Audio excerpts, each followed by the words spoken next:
Wake up, really gonna rise with the sun. Step 2, get some good, some food in you. Step 3, think real hard about what you wanna be. Step 4, everybody just do your thing. Wake up, today's gonna be a good day. Wake up, today's gonna be a good day. Wake up, today's gonna be a good day. Wake up, today's gonna be a good day. Wake up, today's gonna be a good day. Wake up, today's gonna be a good day. Wake up, today's gonna be a good day. Wake up, today's gonna be a good day. Yo, set your affirmations, aspirations. I got shit to do, the aftermath of preparation. Good food, good mood, blood in circulation. One step at a time, yeah, that's how you make it. Set a goal you control and the steps you take them. I try to pick one thought, have some concentration. And if I make a mistake, it's called education. I try to do this every day, call it replication. Wake up, today's gonna be a good day. Wake up, today's gonna be a good day. Wake up, today's gonna be a good day. Wake up, today's gonna be a good day. Wake up, today's gonna be a good day. Wake up, today's gonna be a good day. Wake up, today's gonna be a good day. Wake up, today's gonna be a good day. So life ain't easy, yo, I think there's a reason though. Ups and downs, just like every different season, yo. Sometimes I'm high, other times I'm barely breathing, though. I always gotta fight and hide from the demons, yo. Negative thoughts are poison, they rot. Head full of flies, so here come the clouds. They'll never stop unless I can swap all the bad for the good in my head when I'm lost. Yeah, so I'ma fake it till I make it. Positive thoughts are overtaken, I got patience. One day at a time is how you operate a cadence. A flow, you grow, you show yourself a foundation. Stay away from all the shit that causes temptation. I know that I like to do it cause it's sensation. I live my life in my head like a narration. Don't expect greatness, do my best, man, I'll take it. Wake up, today's gonna be a good day. Wake up, today's gonna be a good day. Wake up, today's gonna be a good day. Wake up, today's gonna be a good day. Wake up, today's gonna be a good day. Wake up, today's gonna be a good day. Wake up, today's gonna be a good day. Wake up, today's gonna be a good day. Wake up, really gonna rise with the sun. Step 2, get some good, some food in you. Step 3, think real hard about what you wanna be. Step 4, everybody just do your thing. Hi, Bullhorn Betty. Thank you for my shirt. Welcome to the Bullhorn Betty Kids Club.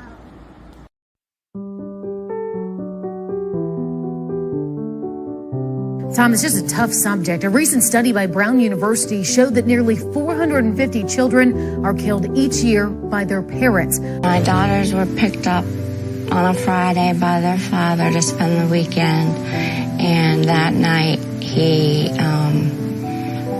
pumped carbon monoxide into their bedroom and slit their throats. Searches have begun for 2 children killed by their mother in Pickens County. 9-year-old Hayden King was laid to rest today. Hayden's 4-year-old sister Harper will have a celebration of life service tomorrow morning. Here's a story that's breaking at 6 o'clock. It's all centered around the 3 people you see on your screen. The key pieces in a Middletown murder case. On the left is James Hutchinson. Police say the 6-year-old was killed allegedly by his own mother. East Los Angeles mother was charged today with killing her 3 young children. The youngest was less than 2 months old.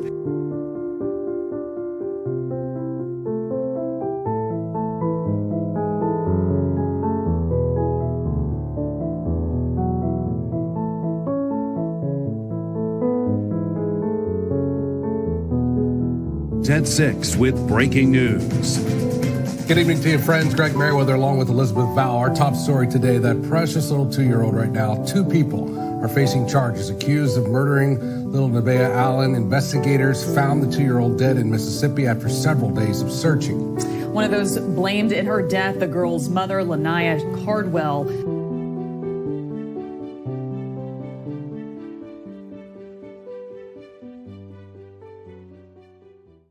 Sebastian Sebastian Rogers is a 15-year-old autistic boy that went missing from Sumner County, Tennessee, Hendersonville, Tennessee, on February 26th, the same day that Madeline Soto disappeared from Kissimmee, Florida. This is a case where this 15-year-old autistic boy allegedly got up in the middle of the night and walked out his door and never was seen again. Many people that have autistic children understand that this is a weird analysis of what could happen, especially when you have an autistic child that is not a runner, always has his feet covered. Let's leave it like that. He always puts something on his feet to go outside, and he just vanishes. There were videos that went out that said that something was flashlights in their backyard. People are looking at the stepfather, Christopher Proudfoot, because he's had DCS in his life in the past. He's going through a custody battle in New Mexico, which has allegations of spousal and domestic violence abuses inside the home. The Sumner County residents are calling on extra resources to help search and aid in Sebastian's return. Nobody knows where Sebastian is. We've got people out. Many people believe Chris Proudfoot has something to do with it, so they're running along his path of travel to find out anything, any possible dumping sites for Sebastian. We know we just had the Cajun Navy over there at Riley Strain's case, and a TikToker with 92,000 followers is begging for the Cajun Navy to get involved in this case as well. So is it possible? Could Christopher Proudfoot be associated with this? Did he come home that weekend? He's saying that he stayed in Memphis the entire weekend and never came back home to his wife or his stepson. What is your thoughts on this case? I am going out there sometime next week to start aiding in the efforts for the search, as well as bringing my platform to bring awareness to his case. I hope you guys support those efforts, and I will see you guys real soon. From the East Coast to the West Coast, we are everywhere true crime is. We are asking for the public's help. We are searching in the woods. We are doing what it takes here on the Bullhorn Betty channels to find answers to the most alarming cases we have been watching on the news.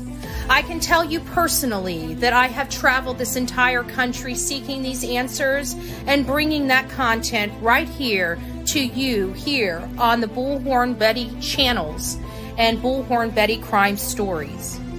We are happy with the work that we've done. We've brought many answers to the public, and we have defied mainstream media in our pursuit of the truth in these cases. We will continue to work. We will continue to fight for these victims, and we will continue to tell their stories here on my channels.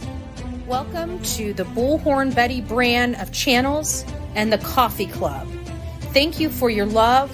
Thank you for your support. And more importantly, thank you for allowing me to bring these victims' stories to each and every one of you, advocating for each of these victims. God bless you. God bless America. And more importantly, God bless our victims.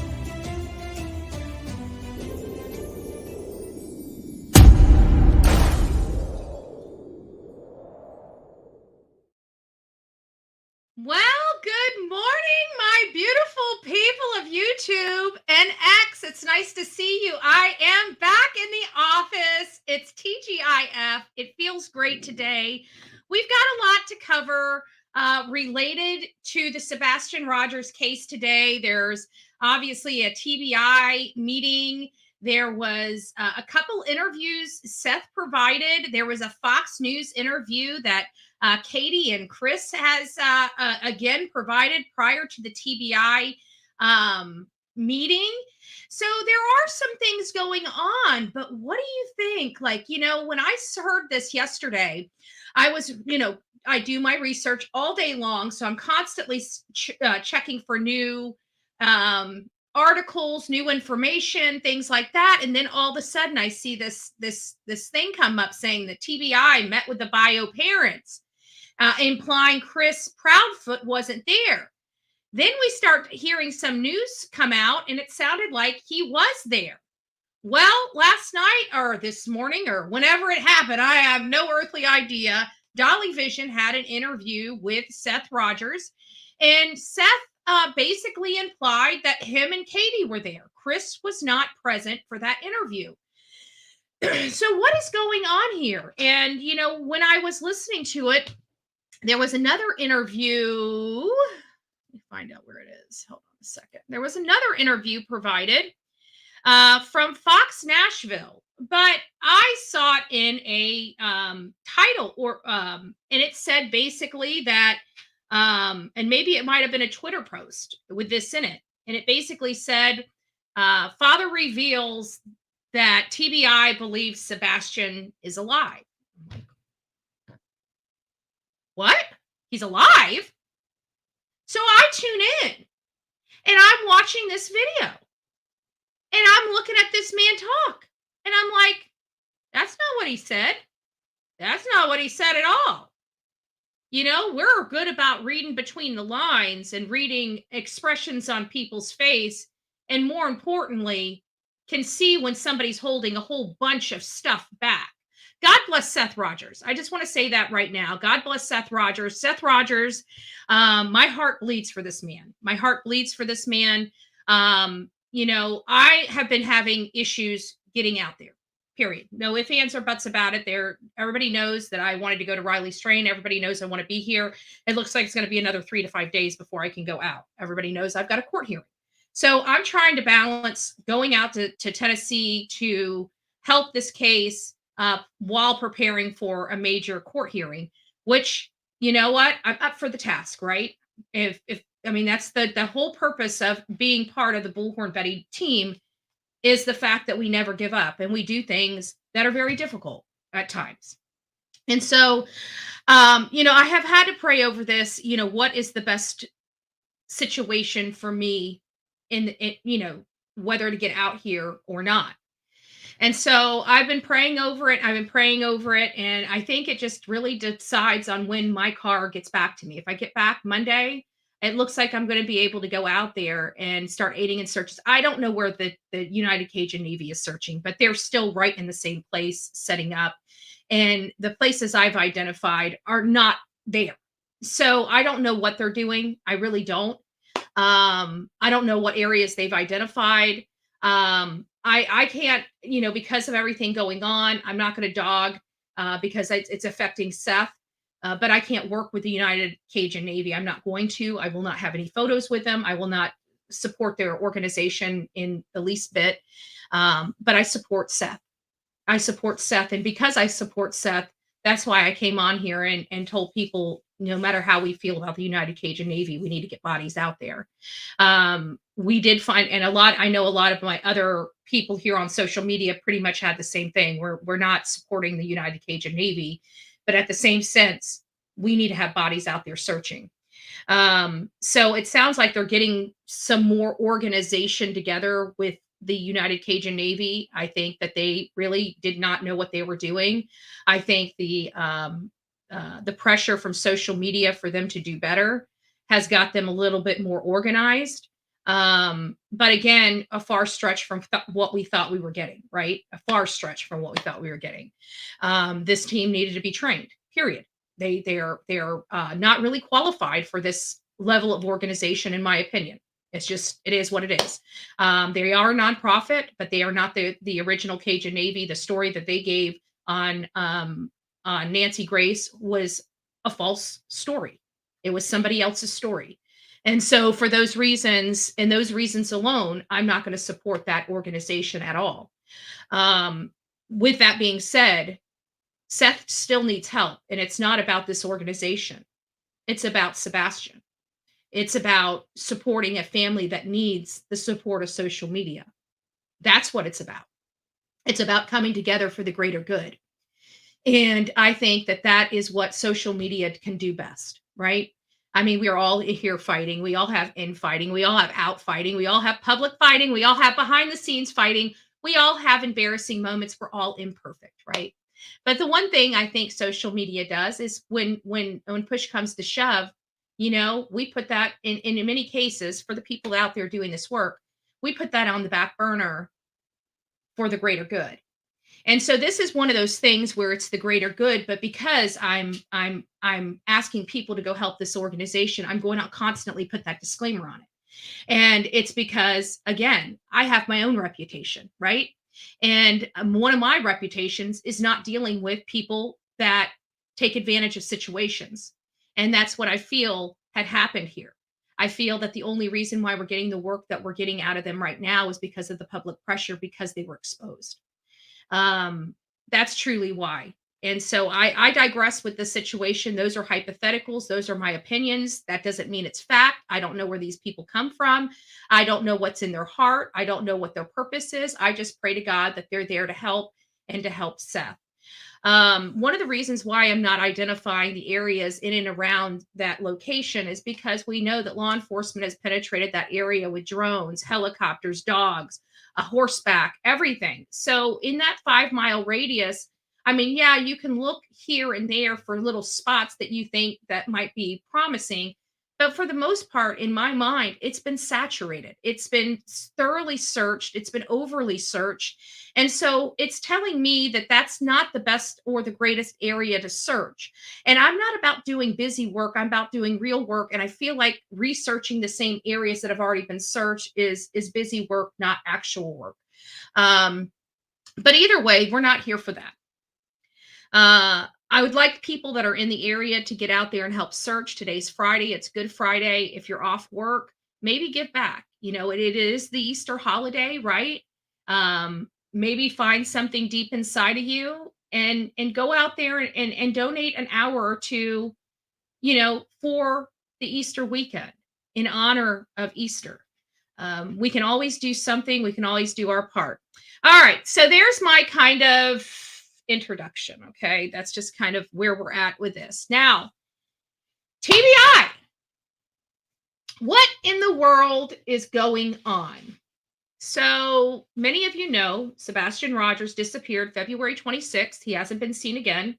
We're getting a whole lot of mixed information. The Proudfoots look very suspicious, although there's no evidence whatsoever saying they did anything wrong. Okay, I want to make sure that that's very clear here. What we're feeling is our intuition and our gut instincts. Okay, our intuition and our gut instincts do not equate to fact, unfortunately. Okay. And we can sit there and point our fingers and accuse somebody until the cows come home. It doesn't make it so, right? We could be wildly wrong. This boy could have just had a bad day and just had enough and walked out the door. He could have. We have nothing to the contrary that happening. However, we kind of do. Because here's some key mistakes. This is what there's a couple things that I feel like kind of happened at the beginning of this case that really caused problems for Katie and Chris's story moving forward. And one of those keys is when she called law enforcement and law enforcement was there on the ground. I think almost immediately when they went to that retention pond and they saw those footprints, not shoe prints, footprints. I think that's when, and Katie may have heard it and may have said, he doesn't have any shoes. It had to have been him. That has to be his footprints. He didn't leave with shoes. And I don't think she realized at that point how critical that information was going to be. We know that whatever prints or shoe prints out there are one of two things. They weren't made by Sebastian because law enforcement has, Proudfoot said there was a hit. Law enforcement said there was no hit. The only hit that we have even identified from law enforcement is one that they said was a false hit. So one of two things happened. Either somebody staged that area with those footprints, or those footprints were old. Those are the only two explanations in my mind that could have happened with those footprints. Because law enforcement is adamant that there was no hit at that water retention pond, and they drained that retention pond, my understanding, to search for Sebastian because they thought he may have been in there. So that was all false. So now we have to decide, was it staged? Was it a staged scene? Could have been. We don't know. So that was one of the weird things about that whole retention pond, and we're hearing that there truly was footprints out there. So I'm trying to figure out how those footprints got introduced and why it was a false hit. And the only thing I can think of is that somebody either, those were just old. Somebody was down there at some point in time, and with wet ground, you can literally step on wet ground and go back a month later and see your footprint there, because it's dried into the mud. So we don't know what kind of footprint it was or how long that footprint had been there. But if it had recently just had been put there, it makes me feel like it was staged, which again, I don't think this 15-year-old boy is going to be going through this elaborate hoax of staging a scene. So what did TBI want to talk to them about? Let's find out. Let's hear what Seth has to say about this, because there's some things I have to say, because when I first saw this interview, let me see if it's here. I think they may have changed the title, because I'm telling you, there was a title I read and it says TBI believes Sebastian Rogers is alive. And I tuned in. I'm like, what? Where did this come from? Because if he's alive, I want to get that out there. If they think something else, I want to get that out there. But the bottom line is I'm like, everything is not leaning that. We got to keep hope. I mean, we have a Charlotte Senna situation, right? We all believe Charlotte Senna was a goner. And by the grace of God, that child was able to be reunited with her family. Now she had a lot of injuries, but she was able to survive those injuries and be reunited with her family and have a chance to recover and live her life to the fullest. So just because statistics tell us one thing, it doesn't always make it so. We have those small little chances. The father is not giving up hope. And that's always a good sign. But I'm looking at his face and he looks really sad, y'all. He surely does. He looks, he doesn't look like he got the information he's saying that he got, unfortunately, in my mind. Let's look at him. Pay close attention to his body language. That's what we look at. Is he telling the truth? Is he not telling the truth? Is he holding back some things for the integrity of the investigation? I truly believe that this is a criminal investigation, and law enforcement is giving this family member bare minimum. Even Seth goes, look, I'm even a suspect in this, right? Because until the case is closed and what happened to him, everybody's a suspect. He's saying, he's putting his hand up, I'm a suspect. Why is everybody else trying to say they're not?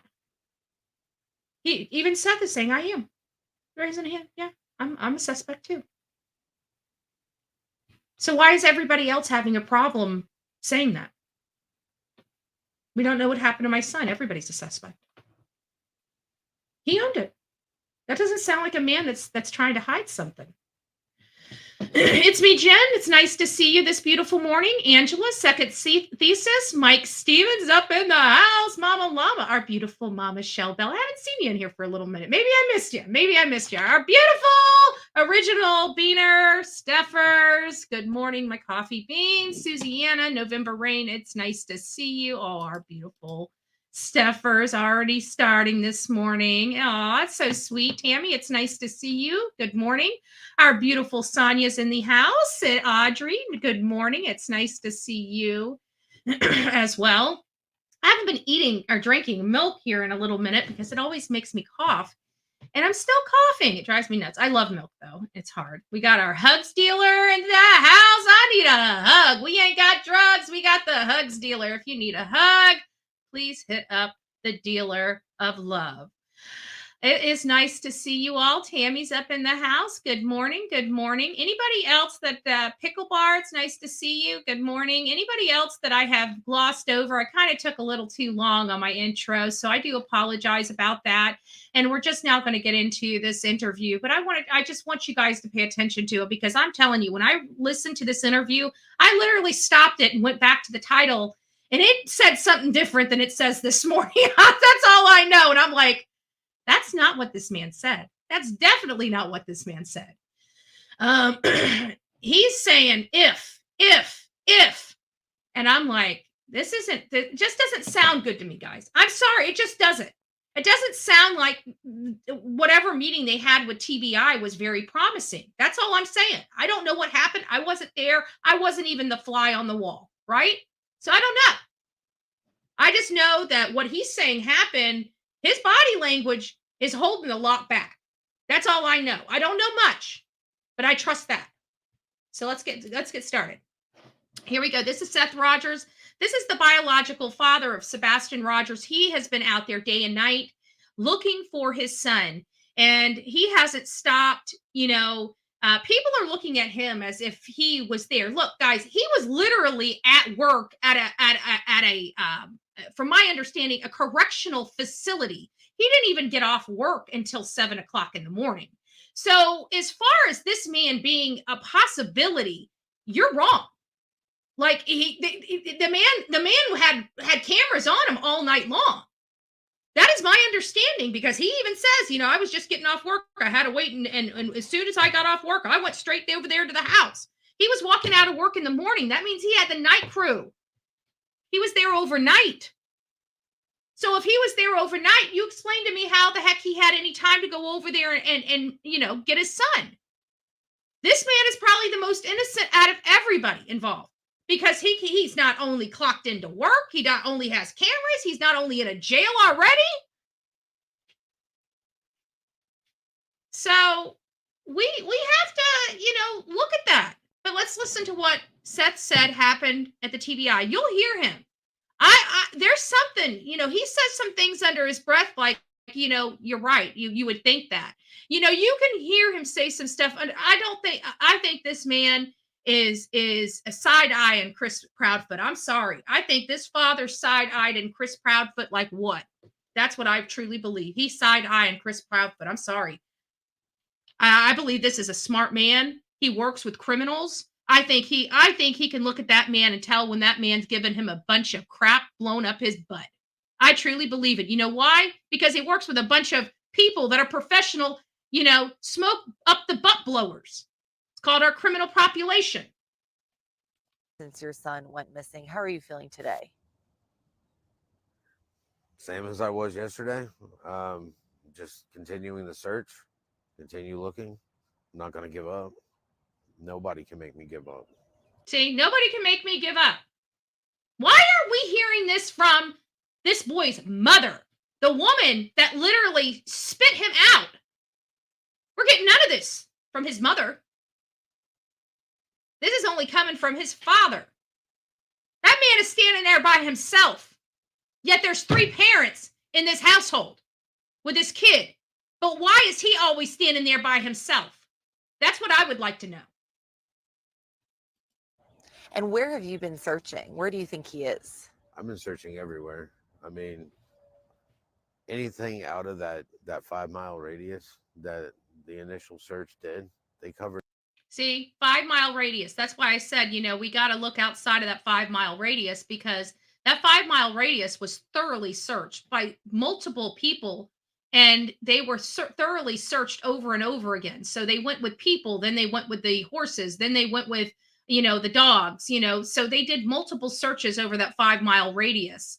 It's, in my opinion, based upon the reports I read, it seems like it was well searched, For everything there.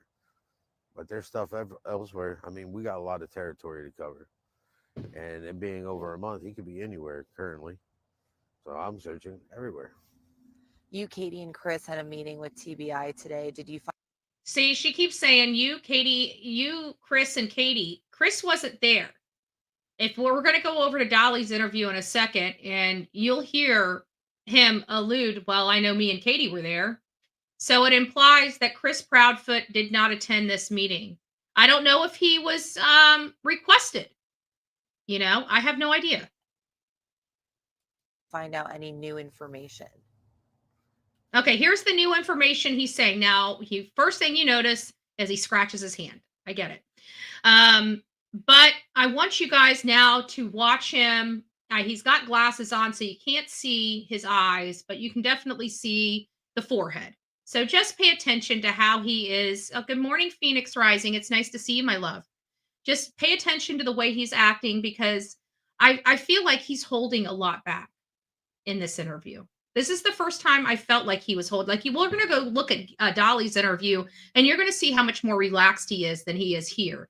It seems like when she's hitting on some questions, especially when it comes to Katie or Chris, you almost see him clam up. Like, he doesn't want to say anything. I get it. I get it. And what a great dad to do that, because it obviously shows he has a lot to say about the matter.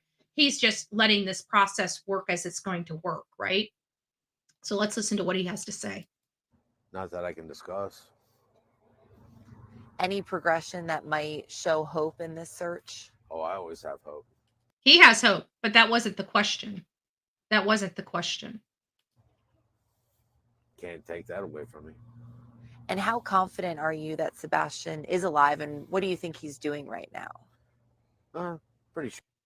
This is kind of an odd response, in my opinion, because it seems like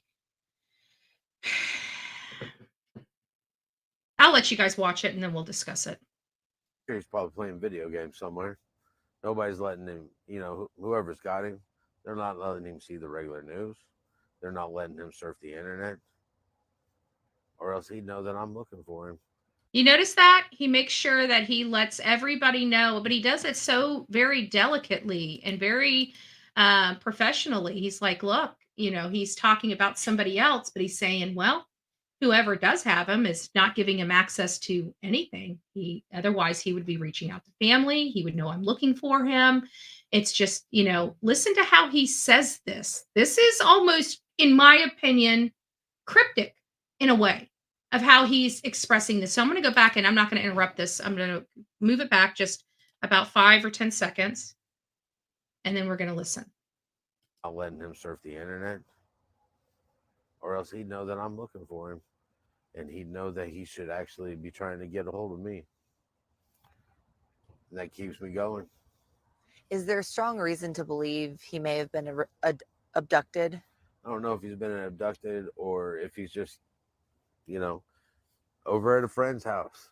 Look at how he's holding his hands now. Like, it's like, now from this point forward, you're going to start seeing him get a little more active with his body, moving his arms and stuff like that. And the reason why I think it is because he, to me, is telling the world what they need to hear, what they want to hear.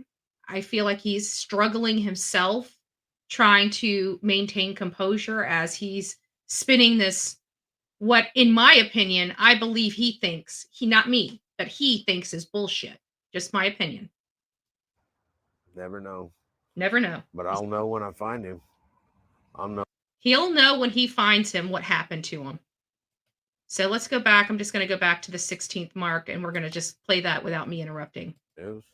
They're not letting him surf the internet, or else he'd know that I'm looking for him, and he'd know that he should actually be trying to get a hold of me. And that keeps me going. Is there a strong reason to believe he may have been abducted? I don't know if he's been abducted or if he's just, over at a friend's house. He knows he's not at a friend's house. But I'll know when I find him. I'll know exactly what has happened to him. See? In other news outlets. That was almost, to me, a cue. As soon as I find him, I'll know exactly what happened to him. I'll know exactly what happened to him. That is almost like a cannon shot to me. He's calm, he's cool, he's composed. But in my opinion, he's saying, I'm going to continue to look for my son. And when I find him, I'm going to know exactly what happened to my son. So this definitely not the promising news that was in that title line that I had read last night. Again, much different than the title line here. I'm telling you what it said because I remember going, what? And I remember stopping the video and going back to the title because I was halfway through the video and I'm like, that's not what he's saying here. So they must have changed the title when they realized that's not what he said at all. were reporting that there were lights seen in the backyard that were caught on camera by a neighbor's video. Is that true? No. What that was a trash truck. They're saying a trash truck typically goes through this neighborhood around 5 a.m., but this particular trash truck came through the neighborhood at 3:11 this particular night. But the weird thing is, unless people, because I'm not out there, y'all. You guys know I'm sitting here in Florida. So I haven't seen their property in real life. I'm only seeing it on a map. And in my vision, I can't, I can visualize the house, but I can't visualize where those flashlights were. And so I rely on other people's work. So I go to other channels that show you where these lights are popping up, and it looks like it's in the backyard. It doesn't look like it's a road back there, is what I'm saying. So if it's not a road back there, and it's like this patch of grass that's just a common area between the property lines, why would a dump truck be driving on that? Now, again, that's based upon if those people's perception of where those lights were and where they're showing people they're at is accurate. But I could have sworn it wasn't on a road. It was in like a grassy, knolly cut through area. It was 5, they said. It wasn't 3. Oh, so they're saying that the timestamp on the video was off. Got it. Well, it was awfully dark. I mean, that was like pitch black. 5 o'clock, I would think that there would have been a little sun coming up. Seth said yesterday it was like, it wasn't 3:11 a.m. was later. Well, then he was probably saying it on here. I probably just missed it.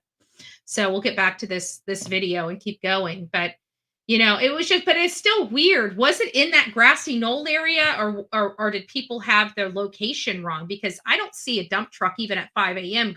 driving through grass. And that's what it looked like. Well, at least the ones that I saw show it being on the back, like in the grassy. I don't know. I'll have to go look at those videos. But I never paid attention to it anyways, because to be honest with you, like I told you, unless somebody circled those things on this dark video, I would never even have thought that they were flashlights, in my opinion. It was stuck at 3. Oh, got it.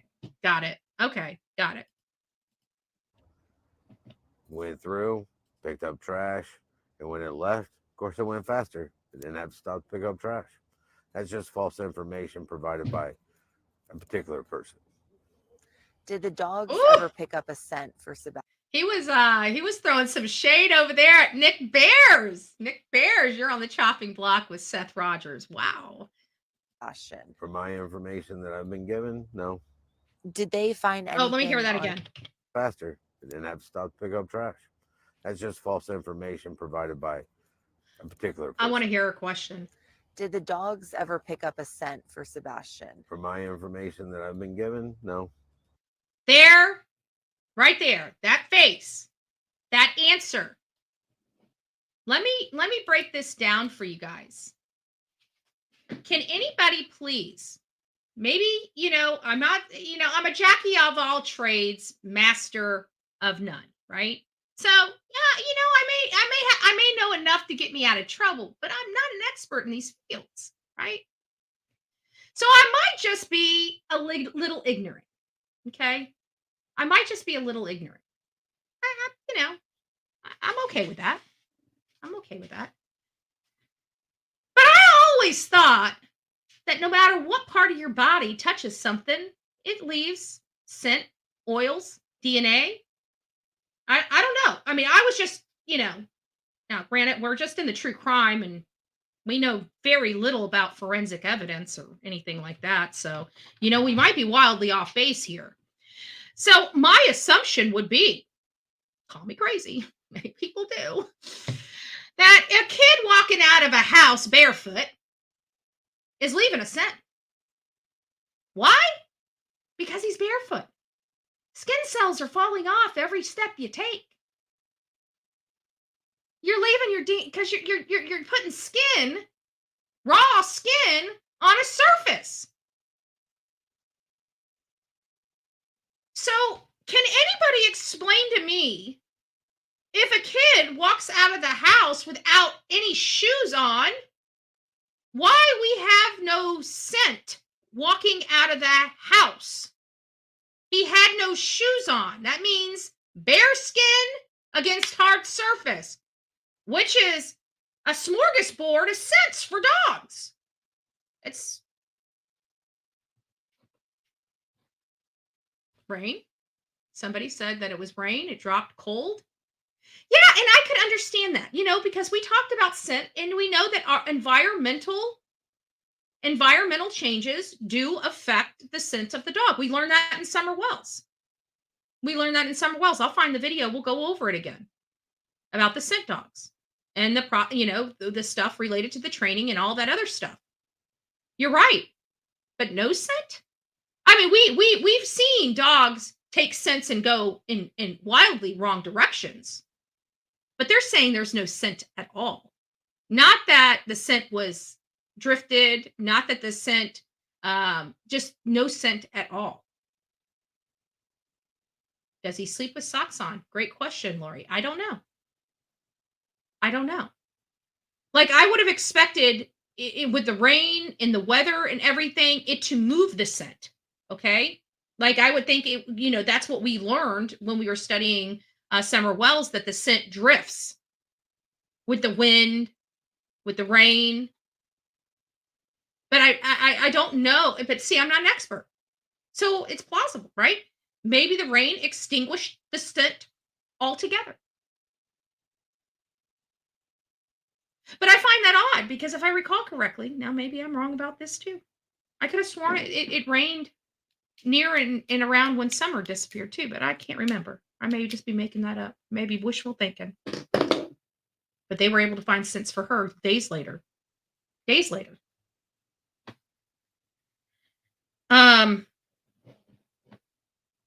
keep going. Let's see what else Seth has to say. But that's the one thing. Let's go back and listen to that because, again, he went out without shoes. And he's even himself saying not one scent dog. And this comes back to what those searchers were saying. They're like, look, we always get a hit. We get something at this point. We get something. We got nothing. That's what the searchers said right around there. They were very concerned. They're like, we've never had a situation like this come up. That's what they said. I think I got one of their interviews. We'll listen to it and see what they actually say. Did they find anything on Sebastian's cell phone that would, kind of show that he was going to run away or where he might be? Not that I know of. He didn't have any internet access or anything on there. So they're still removing the internet as a predatory thing. So there's no predatory, there's no stranger. Like they have sheltered this boy so much that there's no stranger danger here. He was never alone. He was always with a parent because he didn't really have friends. He didn't go anywhere by himself. He was always taken care of by somebody else. So this idea that just one day he wakes up and all of a sudden his disability of being autistic, which makes him have to have a schedule and makes him want everything in a specific order, just to that particular day decides that he doesn't want to be autistic that day, right? His disability just goes away, where he's walking out the door without his shoes on. He's running away when he's never ran away before. These things don't make sense. And I think that's what the world is really gravitating to when it comes to this case, is that it doesn't make sense. We're all sitting here reeling, listening to all the information. We know truth is stranger than fiction, but this is just wild for many of us. Just a wild story. Like, how in the world can this happen? It's almost like the Riley strain. He disappeared in a 6-minute window and a half a block radius, yet he was found 8 miles down the river without any breeches on. But no foul play is expected or assumed in that case. And he has no water in his lungs. So strange phenomenons do happen. Let's keep going. I've been able to call, text, take a picture, send a picture, use the calculator. That's about it. Was Sebastian in school on Friday, the day before he went missing? Yes, ma'am. Okay. Are you, Chris, or Katie, or any of you suspects in this case? No, we're not. So he says in this instance, this is where I think he's just saying what law enforcement wants him to say for the sake of his son. But he says right here, none of them are suspects at this time, but keep waiting because down the road, he says we're all suspects, which again, I feel like he's saying what he needs to say to keep everything down so everybody can get along for the efforts to find his son, which is smart. And you can't blame the father for wanting to do that. Let's keep listening. Have you been cleared? I don't know if the investigation is still ongoing. We wouldn't be cleared until the investigation is done. There you go. So you can't be not persons of interest or suspects without being cleared. So you see where I'm going with this? He's saying, no, I'm not cleared. Nobody's cleared. That none of us are going to be cleared until this case is closed, but none of us are suspect. It doesn't bode, it doesn't bode. So this is why, like, again, he was working throughout the night that Sebastian disappeared. So of all people that have a pretty strong alibi, it would be this man right here, because he would be on camera. He would have a clock in. They, in my opinion, out of all the people that are involved in this case, he would be the most cleared person here. But he's saying even he himself, with all of this information, he himself isn't cleared in law enforcement's eyes, right? So if he's on camera, he's clocked in, and he's still not cleared, what do you think about Christopher Proudfoot with no alibi? Yeah, he won't even like, we know where Seth was. We know where Mom was. We know every detail of both Mom and Seth's schedule. But for whatever reason, when it comes to Chris Proudfoot, it's a state secret. Like, he's got, like, super powers where his story is the only story that's going to make or break this case. You notice that? Because his story is the only one that needs to be secret because of the integrity of the investigation. His whereabouts are the only ones that law enforcement don't want the public to know about because it could affect the case. What? If the public can know where Seth was, and the public can know where the public is allowed to know where Bio Dad is and Bio Mom is, what makes the stepdad's location this top secret, operation?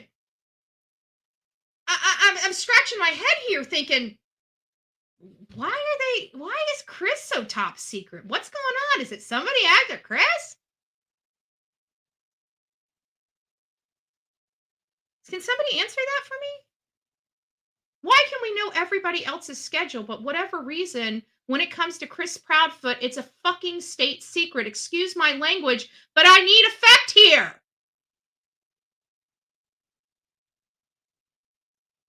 Doesn't make sense. Why is Chris so secretive? Why is he the only one so secretive? And why does he have scratches up and down his arm? Both of them.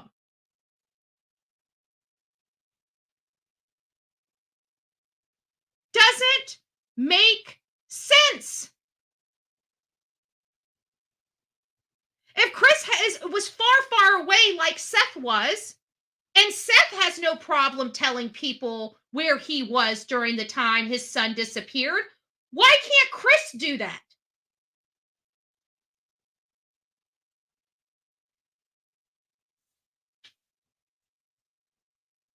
Questions.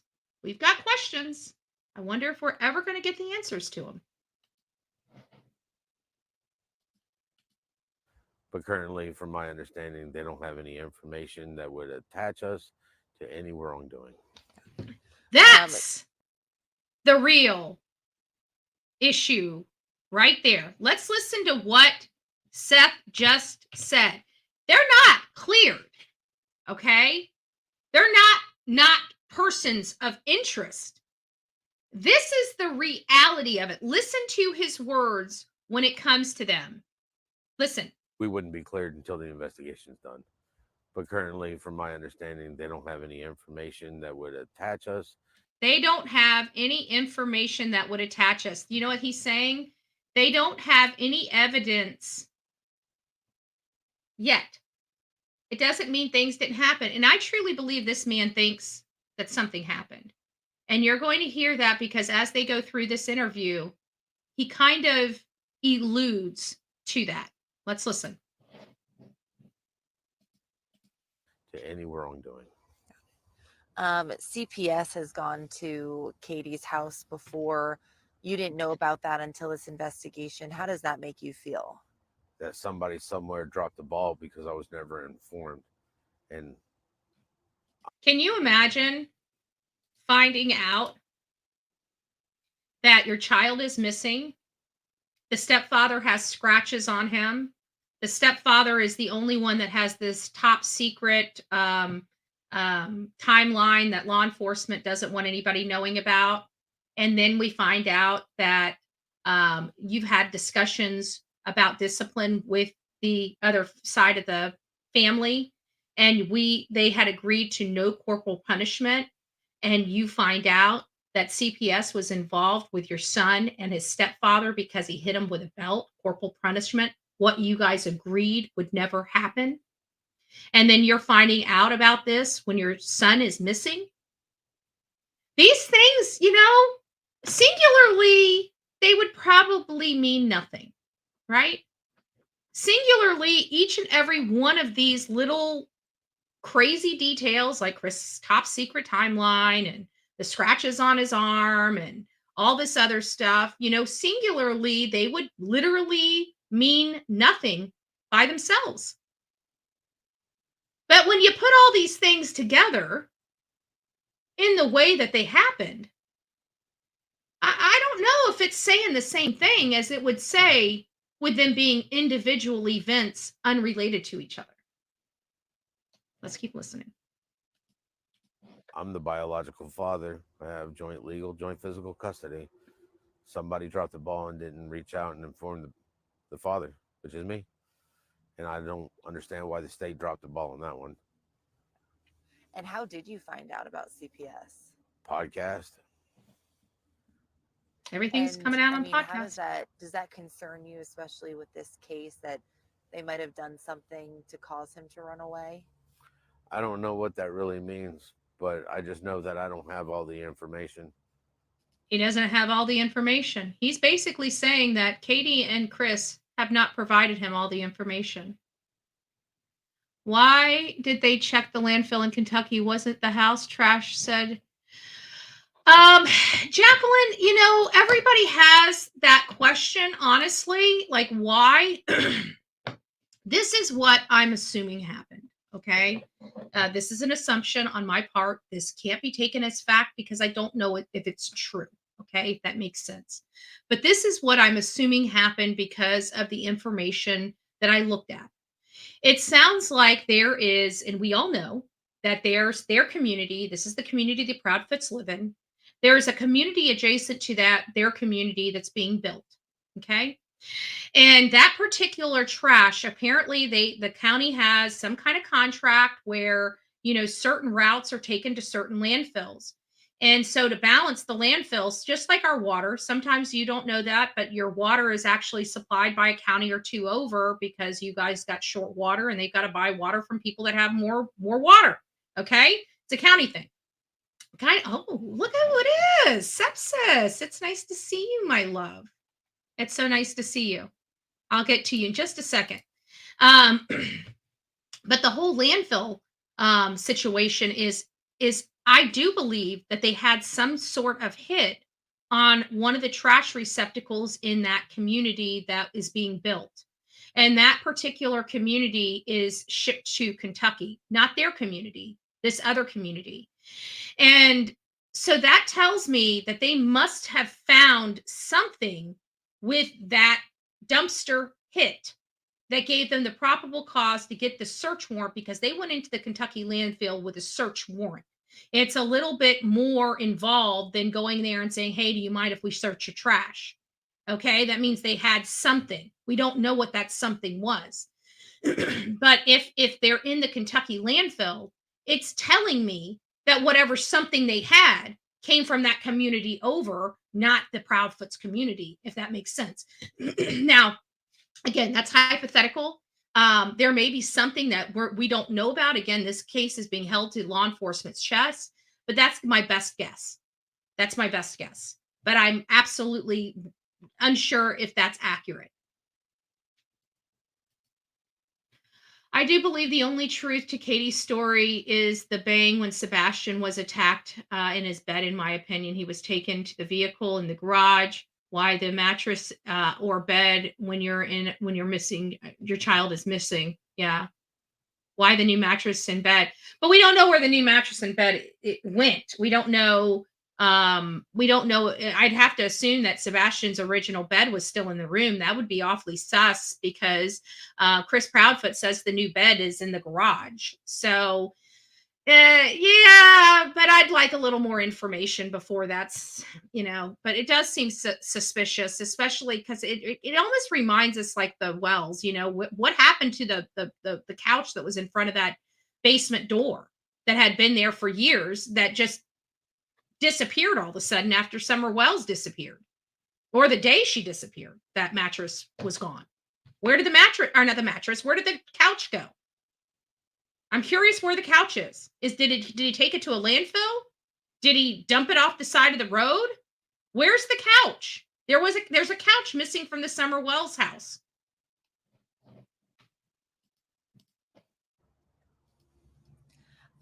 Is there an official timeline? And I know people, there was, we went to bed at this hour, but does TBI or anyone have an official timeline as to the series? I'm pretty sure they do, but I'm not involved in the investigation, so I wouldn't have it. See, he's letting us know, like, law enforcement ain't communicating with them.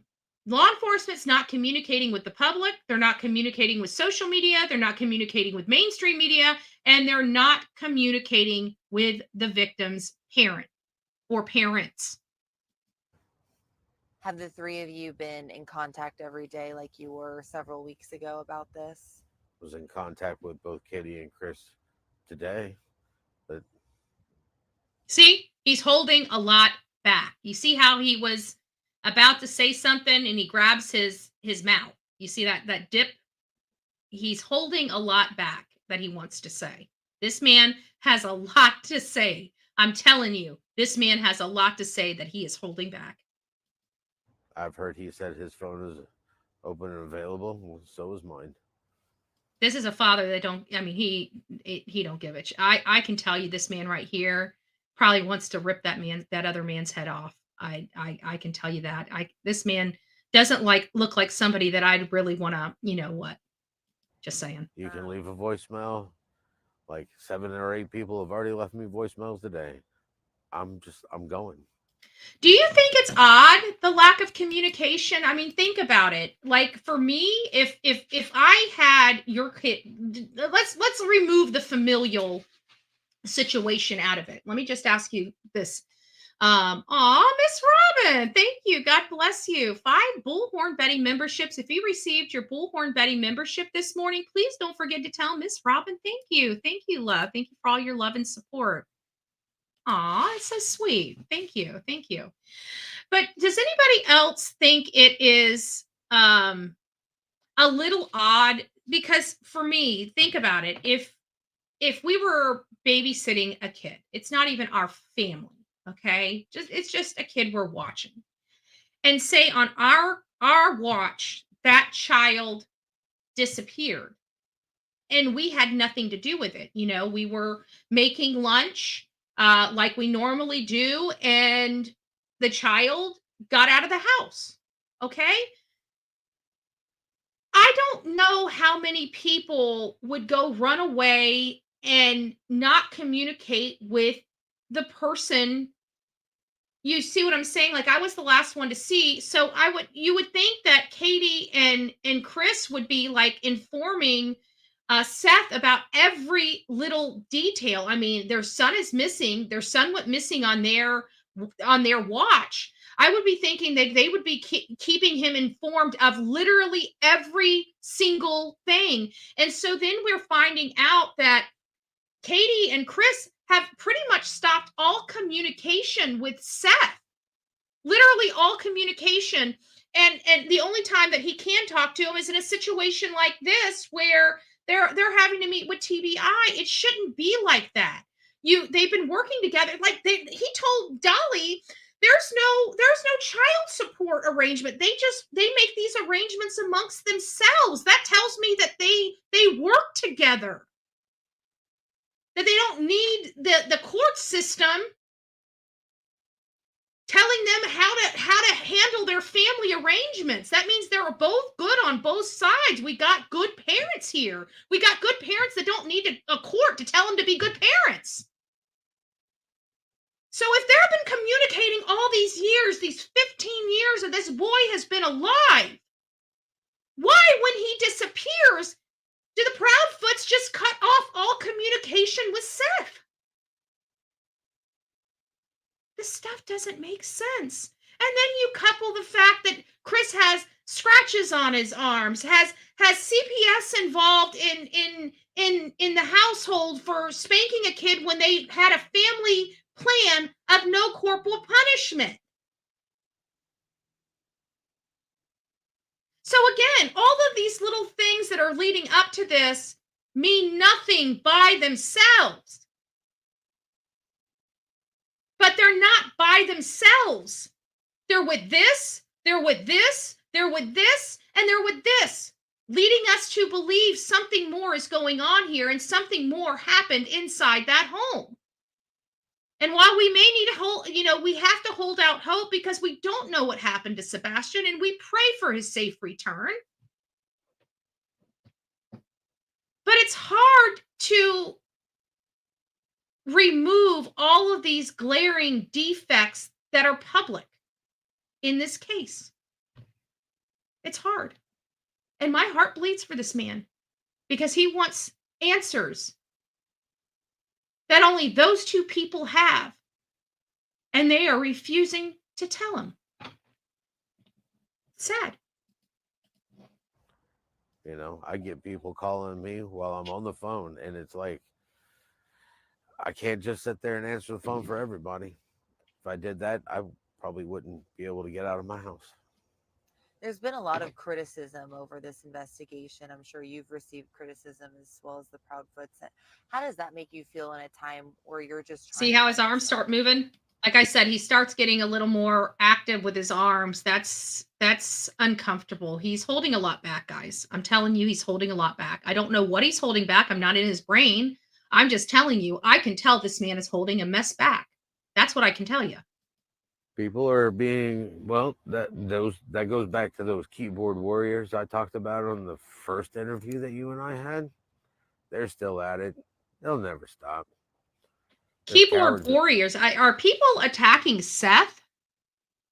Is that what I'm understanding, guys? If you are attacking Seth is, this man has, you need to do better research. I don't know how a man that's that's working a night shift has time to go an hour out of his way in the middle of his shift and do something with his son. It doesn't make any blessed sense. This man is probably the furthest removed from this case of anybody. So if anybody's calling this man and harassing him, you guys got to screw loose. An absolute screw loose. It's just, we've denounced that kind of stuff. Leave these people alone, folks. Don't call them. They got missing kids. They don't care about your petty YouTube bullshit either.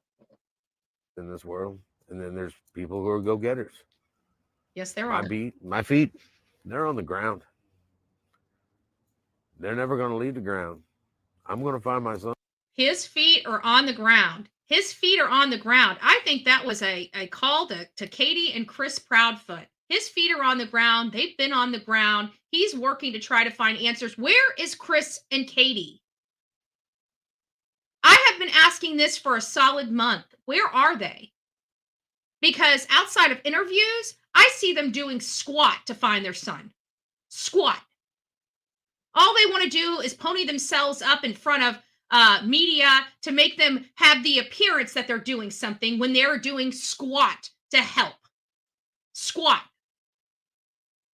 Where is Katie and Chris? Hey, Katie and Chris, here, let me give you an idea.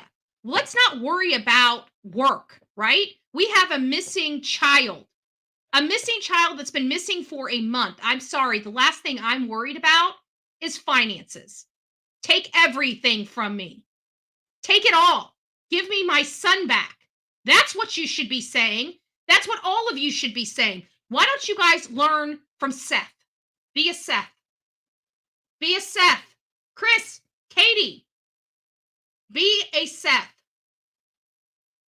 My feet, they're on the ground. They're never going to leave the ground. I'm going to find my son. Oh, yes. Sepsis. Sorry about that.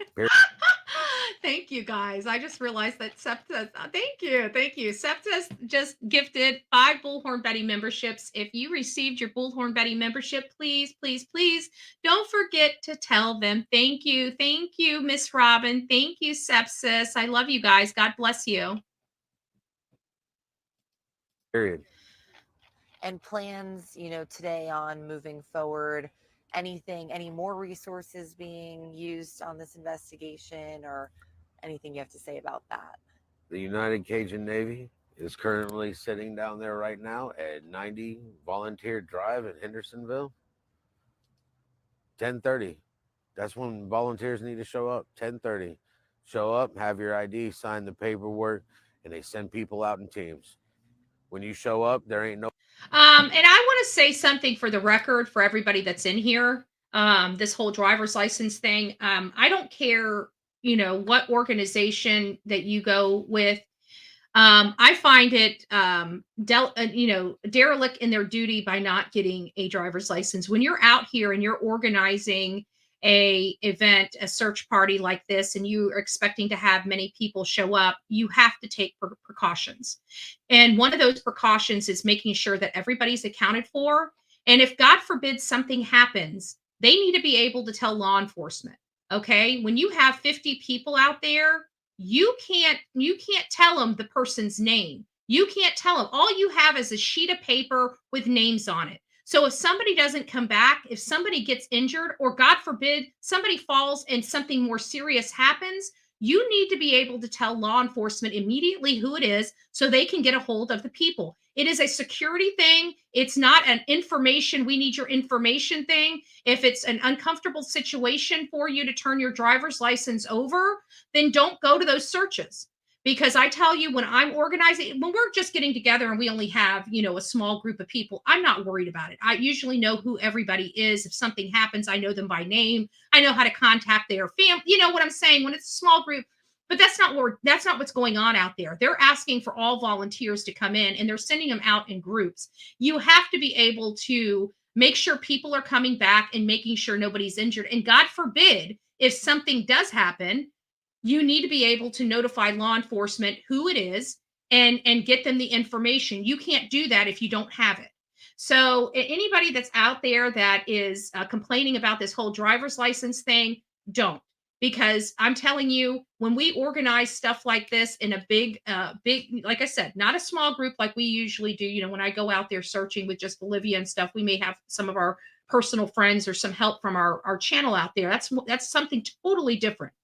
But when you're organizing a search like this, it's a totally different atmosphere. You're required to do a little bit more. And you got to remember the people that, like the United Cajun Navy, they're responsible for those people. They took responsibility when they came in there. That means that if something happens to them, they have financial responsibility. You see what I'm saying? So you got to take those things into consideration. So you've got to protect yourself. And if they're not doing these things and something, God forbid, happens, they could be even more liable for whatever happens. So you got to cover your ass. This is a cover your ass type of situation.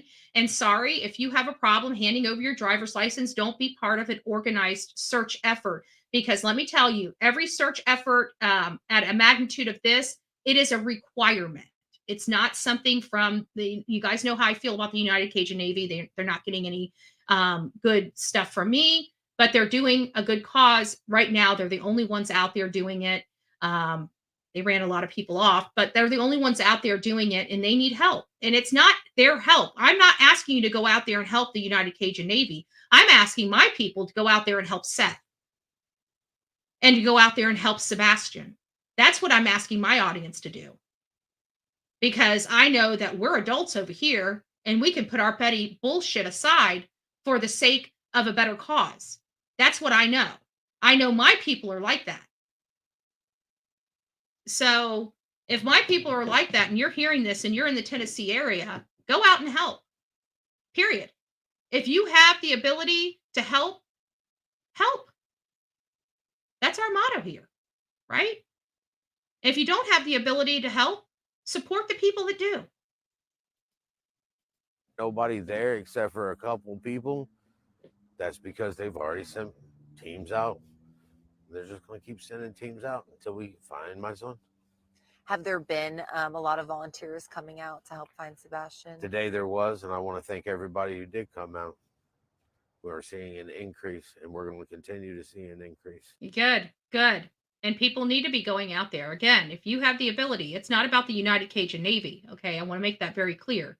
It's about this man right here and that boy that's on his shirt. And that's what each and every one of us need to remember. Because we're here for a cause. We're not here for drama. We're not here for petty squabbles. We're not here for pissing contests. We're here to do good. A lot of our channels are here to do good. A lot of our channels are here to advocate. Sometimes, I mean, right now, think about it. I'm down like 4 flat tires, but you don't see me stop advocating for this kid. You don't see me stop telling people to go out there and help. That's what he needs. He needs bodies. He needs help. I'd like the whole state of Tennessee to volunteer, and then we'll hit other states. And you're Sebastian's father. Tell me, what is Sebastian like? He's a unique child.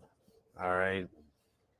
Every time this man talks about his son, he gets the biggest smile on his face. Do you guys notice that? Even when he doesn't know what to say, when he thinks of his son and he thinks of the amazing son he has, he gets this huge, look at that smile. He gets this huge smile on his face thinking of his son. Every time he thinks of his son, or thinks of a memory of his son, it puts a smile on this man's face. His world is gone without his son. I hope everybody understands that. He loved his son. This was a good dad. You know, we don't cover a lot of good dads on this program. You know, we do. Like we covered Kaylee Gonzalez. We see some amazing parents out there, but most of our cases are covered by the parents that aren't so good. This man loves his kid. This is a dad. This is a dad. This is not just a father. This is a dad. He's a unique child. All right. It's really hard to describe my son. I mean, besides being unique, whether he's up to no good or he's up to good, he's just got that uniqueness about him. It's really hard to describe. I mean, he's my mini me. If he has a goal, he's going to accomplish that goal. You know, people at school, they liked him. All the kids are wanting to know when he's going to come back. They want to help and volunteer. Wanted just to let you know the next search is today at 10:30 at that 90 Volunteer Drive or Volunteer Way or whatever he said. They're starting at 10:30. You can get out there, enroll, sign up, whatever they require of you. And apparently you go out into a search party or search group or something like that. So if anybody would like to volunteer, that's how to do it. Now, that's through the search group. Again, you're not required to go through the search group. It's good to go through the search group because then you're not duplicating extra work. But again, if you want to be involved in the search group, you need to go to 90 Volunteer Way or Corridor Drive or whatever it is. It's on the United Cajun Navy website. But that's, you know, if you'd like to go. Teachers are they're putting out prayers every day. You know, everybody, it's coming up. It's Easter. I'm hoping for an Easter miracle. You know, I could definitely use it in my life right now. Aww, that's so sad. And why did they search the landfill? I have no idea. He doesn't even know why they searched the landfill. So, if this doesn't tell you, law enforcement is not communicating with anybody in this family about their investigation. Not part of the investigation. They're not going to tell me stuff. I am emotionally attached, as any parent should be. So that's one of the things. He's emotionally attached. That's why they're not telling him, because they're worried that, and that is a problem. When you have an emotionally attached, there's been times in the past before these rules and protocols where they've told people stuff and they've, unintentionally told other people that have affected their case. So he's right. And how often do you meet with TBI? If I call them all the time. I wonder if Chris and Katie do. Call, text, hey, any new news? They either let me know or they let me know. Are you happy with the work that all these agencies have done, or do you think there needs to He's contentious here. He's holding a lot back here too, but I like how he answered this. be more? There could probably always be more. We just got to figure out what more is necessary. Am I happy with them? I'm not unhappy. But you asked me that after my son's back, and it's going to be, I'm happy. There you go. And I believe that, but he, just like any parent, I think Riley Strain's stepdad said it the best, when you're dealing with this, nothing is ever enough, right? When it's your child, your family member, your loved one, nothing is ever enough. Moving heaven and earth isn't enough when it's your loved one. And I think that is kind of what he's conveying here, much like the Strain family conveyed, honestly. All right. Because in law enforcement, it's always goal oriented, Go to work, put a smile on your face, get the job done. I know that they're putting their effort, 150% effort into this. And I appreciate that. And I'm hoping it will pay off with fruition. Do you think Katie and Chris are suspects? I have no idea. There you go. He has no idea. Remember, at the beginning of this, he was telling everybody what they wanted to hear, what he needed to say. And he said, basically, no, none of us are suspects, and then further in the interview, he says, well, it's an ongoing investigation. Nobody's cleared. And then now she's pointedly asked him, do you think they're involved? And he says, I don't know. I can tell you, if somebody came to me and told me, do you think your mom did this? It would be a big fat no. It wouldn't be, I don't know. It would be, no, there ain't no possibility. That's not what we're getting from Seth, unfortunately. So again, this is why I really feel he's holding back a lot. He has a lot on his mind. He has a lot on his soul. He has a lot, just a lot. He's carrying the weight of the world on his shoulders. He's trying to move heaven and earth, and then he had to deal with all this drama that was created, there. And all he's wanting is help. Like, my heart bleeds for this man. It truly, truly, truly bleeds for this man. I literally want nothing but the best for him.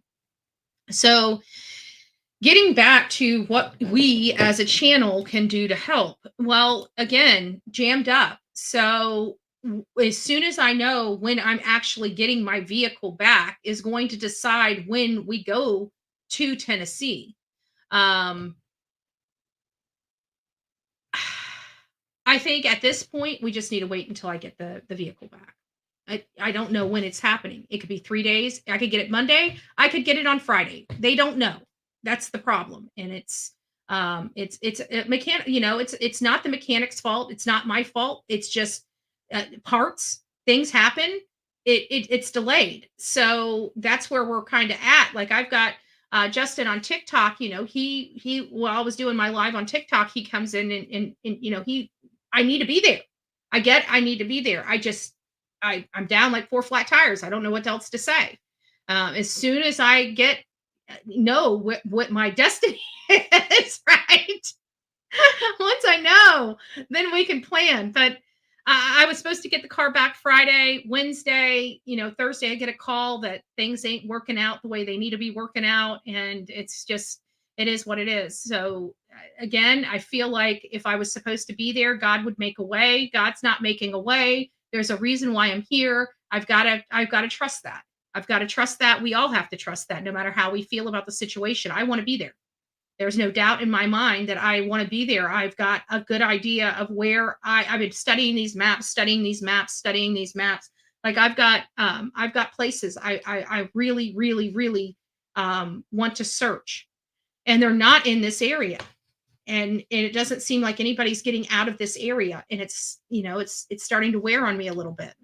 So this is the interview Dolly had with Seth, and I didn't watch the beginning part of it because I didn't realize it was live, and as I was waking up, I was getting notification that it was live, and so I was trying to watch it, but I kind of came in. But either way, I want to go through this interview to bring awareness to the Sebastian Rogers case, etc. This is a 32-minute interview. I don't think we're going to go through all of it, to be honest with you.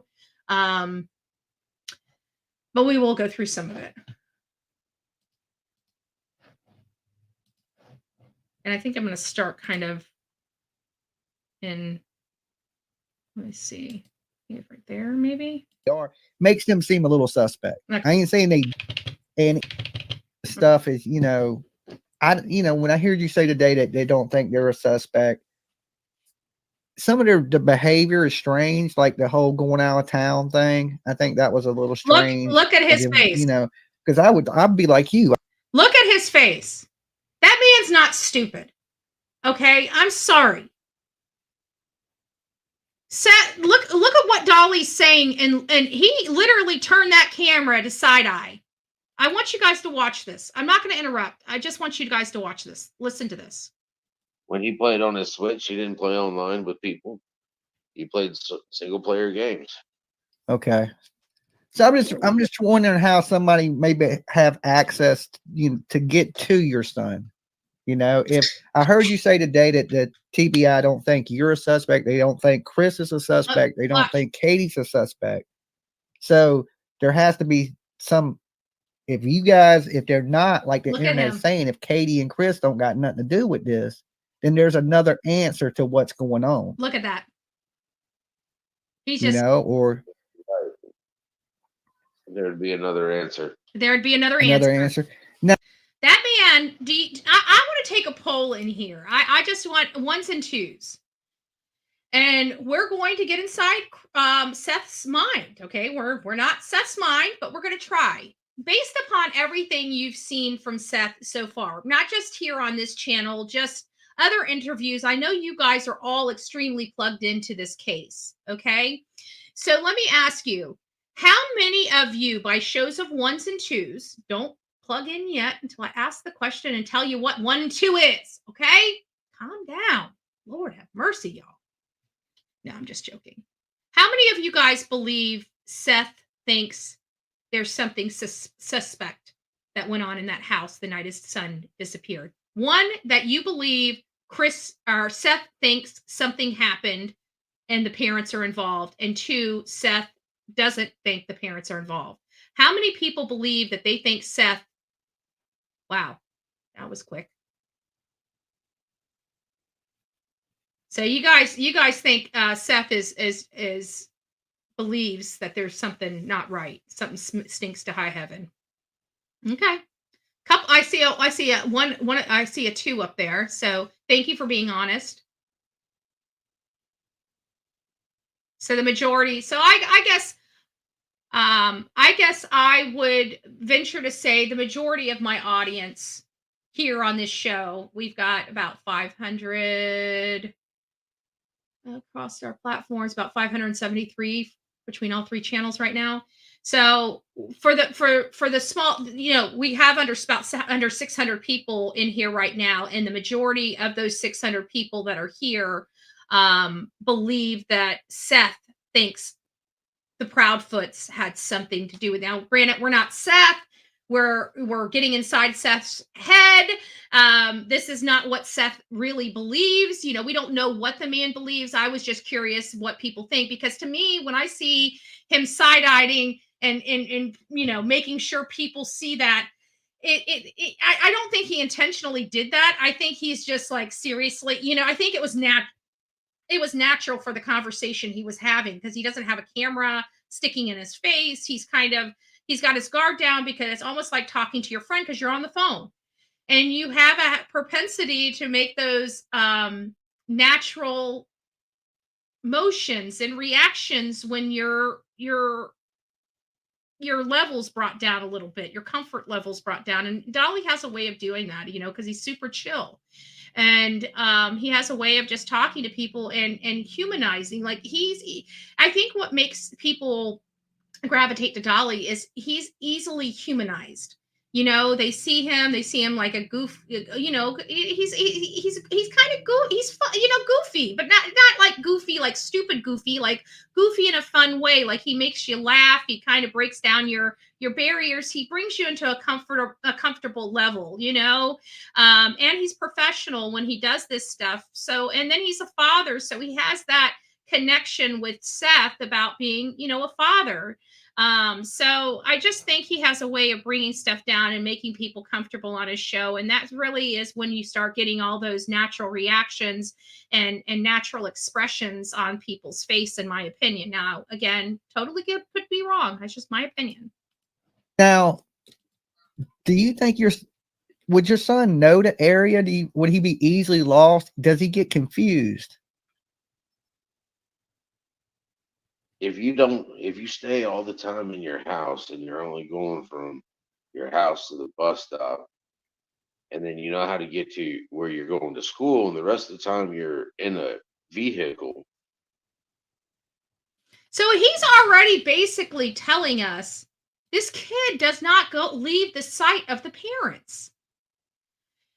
I mean, if we were to look at this, okay, let's just spitball here. Let's say there was a stranger danger type of situation. This would be the most inopportune person to get, right? If somebody is hunting for, they're going for the path of least resistance, somebody easily persuaded, easily to take. I mean, you're talking about a massive operation for this 15-year-old boy. If it's anybody else, you're talking about coordinating how to get inside the home, coordinating how to get him out of the home, coordinating how to lock the door. Meanwhile, you know nobody in this family, and you're just trying to get this boy. What were they going to do with the boy? Are we talking about an ST, an SA, HT? You know, what are we talking about here? Now, you're talking about a kid that's always around his parents and his family. Again, where's the opportunity? Where's the opportunity for a stranger danger? You're talking, and if there is one for this boy, you're talking about a massive operation to abduct this boy. A massive operation. And why would somebody be so focused on this boy if there's many other kids that are out there that you can just snatch off the side of the road? Why are you going to be, getting a huge effort involved to be ninjas that break into homes and abduct a 15-year-old boy that's 5'5" and 120 pounds? Seems like it's a lot of work. And most criminals that I know want the easiest payoff with the easiest and least amount of work. Just saying. This seems like a massive operation for an abduction, if that is truly what is being implied here. So I don't believe it. And again, it comes right back.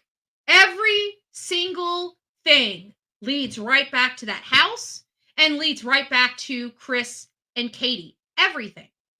Now, I'm not saying they'd had anything to do with it. I'm just saying that they're not explaining these phenomenons away. And then you couple that with their bizarre and strange behaviors.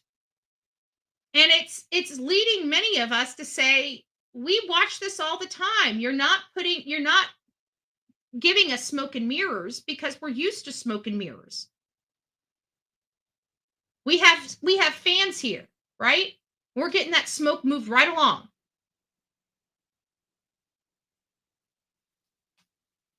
So again, coming back to how in the world did this happen? Why is Chris going back to work when they have a boy to look? Why are they not standing like buddy to buddy, belly to belly with Seth Rogers for a unified front on finding their son? Why does it appear that Chris and Katie keep running away and hiding from the public as if they are guilty and shameful of their behavior? Those are just the things that I have a problem with. You see what I'm saying? So again, guys, this is where we're at. I'm not going to play all of Dolly's interview because from my understanding, he just dropped it, I think, this morning. So I don't want to take away because obviously, he worked hard for this. He got to meet Seth. He got to speak to Seth. He got to understand Seth. This is his work. So if you guys would like to go over there and preview his interview with Seth, please go over to Dolly Vision's channel and make sure you hit that like button. He did a great job on this interview. Tomorrow we'll dissect this interview a little bit more once he has an opportunity for people to view his work and people to understand what that interview was about. We'll discuss it tomorrow in a more in-depth coverage of it because I think there's a lot of great information that we can derive from this interview. So guys, go out there, hit that like button for Dolly and go check out this interview. And tomorrow morning we'll do a live. I'm here. I didn't mean to neglect you guys. Okay. I'm in a bah humbug mood. Okay. I've been sitting in this house for a month. I've been ordering my food. I haven't left. I'm getting stir crazy here. Okay. I'm having cabin fever. If you really want to know what is going on in my world, I'm getting cabin fever. Okay. And so I've been in a bah humbug mood for the last week. And then I realized I'm neglecting my peeps and my peeps make me feel good. So I got up this morning. Today is a new day. It's a great day to be alive. It's a great day to give back. It's a great day to be blessed. It's a great day to be humbled.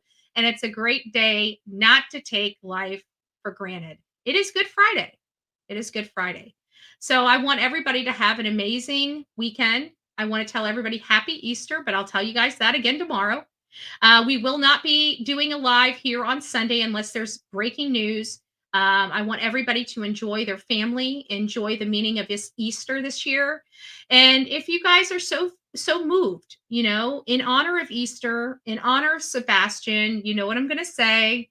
Do an act of kindness for a perfect stranger in their honor. It's one of the simplest ways that each of us can give back in part, just a little bit, in honor of somebody else that's less fortunate, that has been hurt or injured. It's just a way to honor them. And so I hope you guys all join me as I wish I could do an act of kindness for a perfect stranger. But the only act of kindness I can do is cook a meal and take it over to my neighbor because, I'm immobile. But I know my neighbor. So it's not for a perfect stranger. So that's the only way I can give back right now. So I'm relying on all my beautiful people here and across social media to do an act of kindness for a perfect stranger this entire weekend in honor of Easter and more importantly, in honor of our missing loved ones. And there's a lot of them right here on this thumbnail behind me.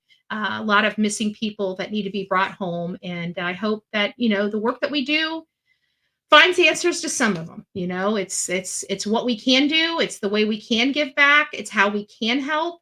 And so if that's what we can do, that's what we do. So guys, you guys have an amazing day. God bless each and every one of you. Have a happy Easter. And don't forget to rock it out with your coffee beans out. Don't forget to be fearless. If you see something, say something. An ounce of prevention is worth a pound of cure. And don't forget to be fearless. God bless.